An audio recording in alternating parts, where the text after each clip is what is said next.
যখন কিছু না চাইতেই মুখের সামনে হঠাৎ করে চলে আসে সেই আনন্দটা সত্যি ধরে রাখার মতন নয়।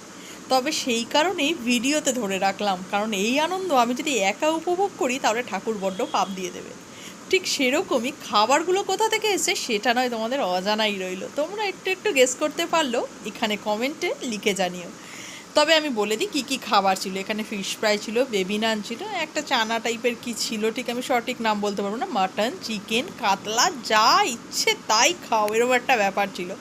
যাই হোক, আমরা মনসা পুজোর দিন সন্ধ্যের পরে বাড়ি আসার পরে ঠিক এরকমভাবেই একটা আনন্দ আমি একদম পুরো মুখে প্রস্ফুটিত হয়ে উঠেছিল। যে খাবারগুলো আমাদের পাঠিয়েছিল তাকে অসংখ্য ধন্যবাদ, কারণ এক জায়গা থেকে আসার পরে রান্না করে খাওয়াটা সত্যিই প্রচণ্ড বিরক্তিকর লেগে যায়। সেই কারণে মুখের সামনে এরকম কষা কষা মাটন, চিকেন, কোরমা দেখলে পরে লোভ সামলানো সত্যিই দায় হয়ে পড়ে। তাই তাকে আমার তরফ থেকে রইল অনেক ভালোবাসা, শ্রদ্ধা এবং থ্যাংক ইউ। তোমরা আশা করি বুঝতেই পারছো কোথা থেকে খাবারগুলো এসেছে। যাই হোক, তবু আমি নামটা না জানিয়েই রাখলাম।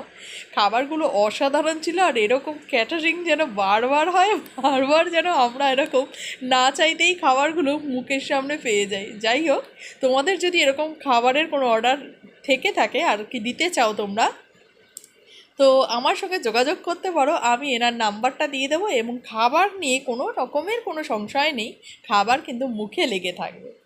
তো ভিডিওটা ভালো লাগলে একটুখানি জানিয়ে দিও, আর কার কার খাবারগুলো দেখে লোভ লাগলো সেটাও অবশ্যই কমেন্ট করে জানিয়ে দিও। আর যে আমাকে দিয়েছে তাকে আবার দুহাত তুলে আশীর্বাদ না করি ভালোবাসা দিতে পারি, কারণ তার থেকে আমি বয়সে ছোটো। চলো টাটা, বাই বাই। খেয়ে